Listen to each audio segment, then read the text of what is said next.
Before we move on, there was not one, not two, not three, but 4 questionable officiating moments in that game. 3 became the subject of a pool report. 1, for whatever reason, was left out of the pool report. Maybe there's just so many. There's a chance you're going to forget to ask about one. This is the one that wasn't in the pool report. It was the first one on the list. There was a defensive pass interference call against the Texans. 3 minutes left in the third quarter. And this is one of those where, and you see from time to time, when there is an uncatchable ball on a pass interference, you see the defenders get up and they do the universal sign for uncatchable. You put your hand over your head. This ball, look where it lands, look where it hits. It's behind the referee, behind him. It's past the dotted line. Yeah. Like, there is no way.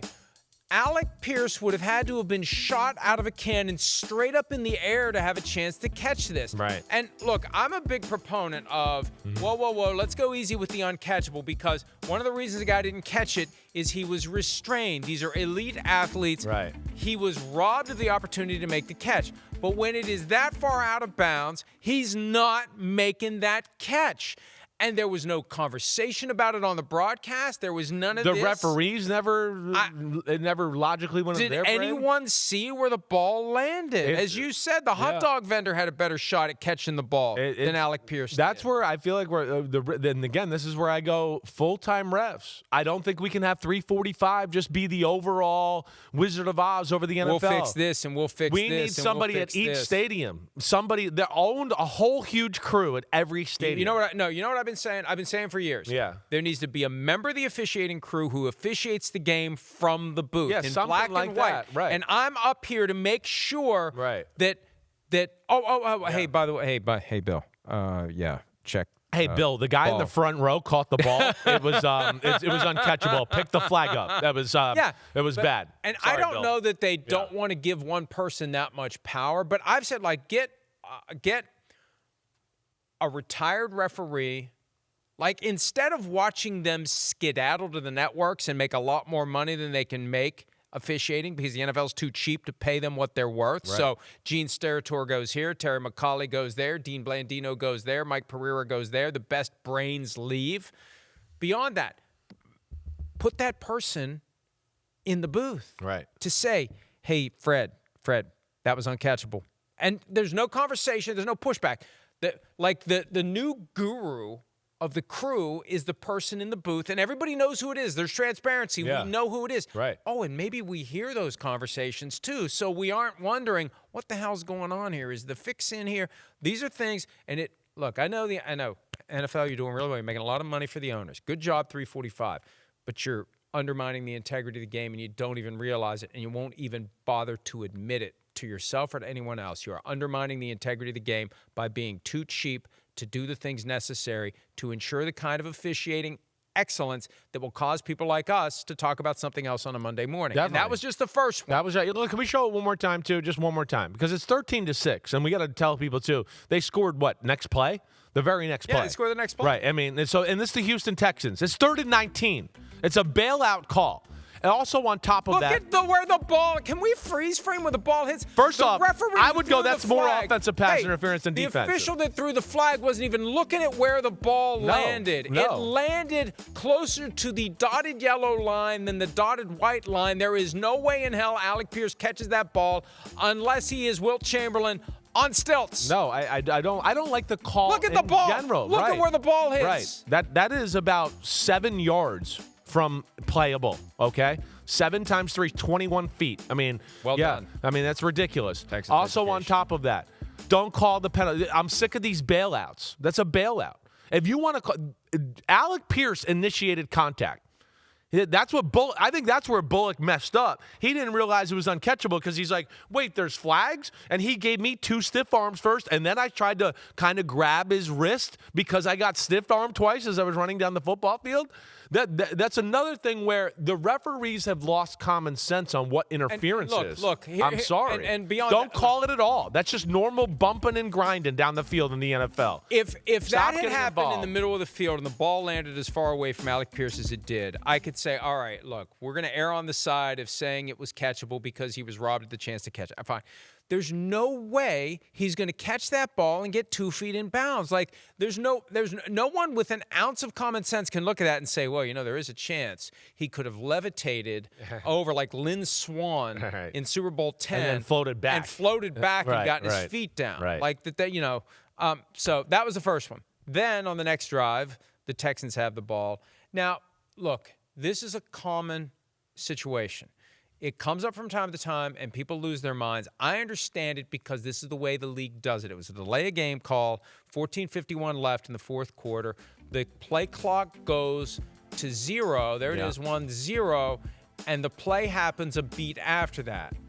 This was the explanation in the pool report. This is the way it works. It's not a shot clock like basketball where it goes, and that's it. That's not how it works. The mechanics are, and I know it drives some people crazy, but this is the way they do it consistently. As long as it's consistent, I can live with it. Yep.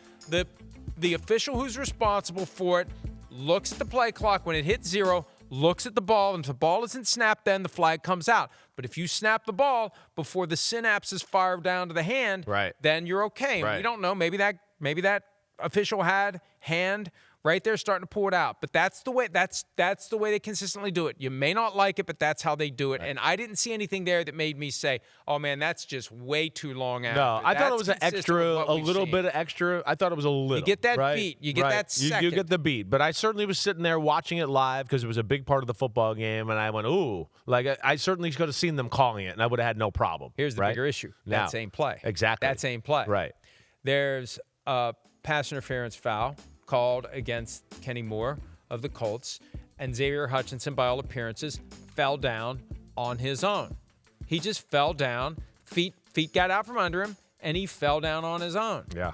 Now, the explanation in the pool report was that the official who called the penalty saw an arm grab at the top of the route. Yeah. And watch, okay, there was an attempted, the second maybe. angle, watch the second angle. Right. See an arm grab? Okay. I mean, there, maybe, but come on. The rule isn't you can't touch the guy. Right. You can't impede his opportunity to catch the ball. Right. There was nothing Kenny Moore did that impeded Xavier Hutchinson's opportunity to catch the ball. Agreed. He didn't interfere with it. He grabbed his arm, yes. And maybe if the throw hadn't been made, now let's see, where's the ball? And you know what? The other thing that may be a little fugazi in this, it may be the ball wasn't in the air. And it may have been illegal contact or defensive holding. Right. Because they said the ball was in the air. I'm not so sure the ball was in the air. But even if the ball's in the air, it's not like the boy in the bubble. You can still touch them, and it can be incidental, and it can be contact that doesn't interfere with their ability to catch the pass. That was a bad call. That was a miss. That was a whiff. And I don't know how you fix that, because I know we tried to do replay review for pass interference a few years ago, and it was a No, this comes down to they need to be around football more. They need to see it more. They need to be there all the time, so they have a better feel for what is and isn't pass interference. People ask me all the time, what would we do? What would we do with full-time officials? Here's what you would do. They would live and work out of Kansas City or Dallas, some central location that would make it easier to travel to wherever the games are. And every Tuesday and Wednesday, they would be in a meeting room all day long, all members, all officials, 120, 150, whatever they are, and they would go over play after play after play after play, and there would be the messages sent. And it's like any business does that. Here's how we do things. Here's how we officiate this play. Here's how we officiate that play. Here's how we officiate that play. Just a reminder. Hey, folks, just a reminder here. After a touchdown, if there's a penalty before the ball is put ready for play for the try, it doesn't get enforced on the kickoff. It gets enforced on the try. Just so we're clear on that, because Fred had a little issue there in Pittsburgh, and it's not that complicated to come up with a way, but it takes paper money. It takes the kind of stuff that Chris carries around with a rubber band, not a money clip. That's right. I meant to bust you last week about it. You got to have the money clip, right? And they don't want to spend. They want to keep the money in the money clip. So 2 more. I got too much money, so the clip don't fit. I'm rubber band man. You know what you do? I have gotten to the point where, and I got to show you this. This is my dad's. That's cool. Dad's money clip. Like that. Santa Anita Park. Yeah. It can only hold so much. I know. That's and what the I other came problem into. is Right. the other problem is it takes a minimum amount. Right. It gets down to the point where the money just falls out. Yes, so it's my dad telling me go get more cash. I got away from it, and that's where I got into taking my wife or my daughter's hair bands.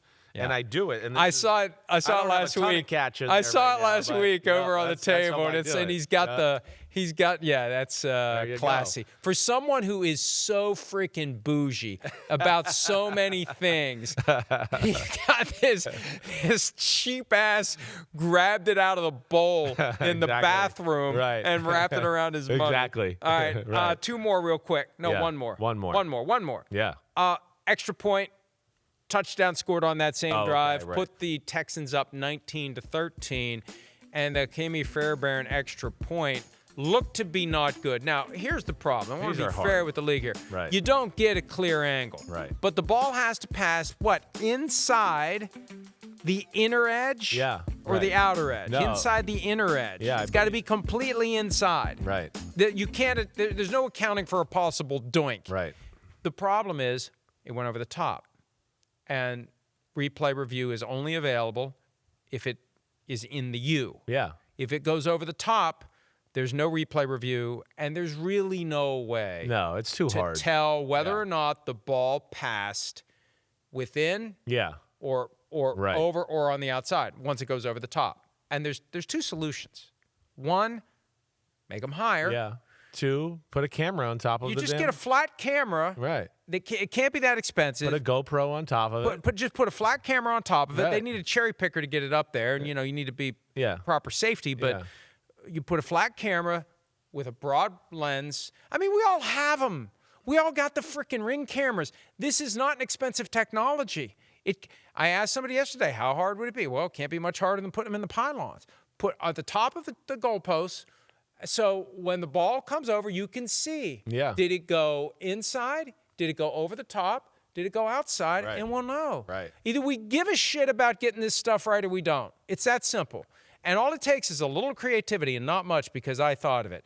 We thought of it. We were talking about it yesterday. The other thing I've said they can do if they don't want to extend the goalpost, because there is a point where it becomes like physically too little much. Wobbly. You could just shoot a beam straight up that will show you. Oh yeah, some sort of so it like a hologram, like right. something that shoots a beam straight up. Sure. Yeah, and you don't have to have it on all the time. Yeah. Just turn it on. Yeah, Somebody flips the switch field goal when it's time point. to do the field goal on the extra point. Right. And we see whether or not it passed or didn't, and then you can use replay review. It's really not that complicated. It's something they got to remedy. I'm not going to sit there and get all over that one, but yeah, they need. I mean, at some point we're going to be in a big playoff game or a Super Bowl. The camera, we need to know. We've seen the shots the pylon camera will give us. That's the simplest one. You put a flat camera with a broad radius, and they'd be able to figure out whether or not the ball went where it needs to go. Hi, it's Mike Florio. Thanks for watching PFT on YouTube. Hit subscribe for the latest news and analysis from Pro Football Talk.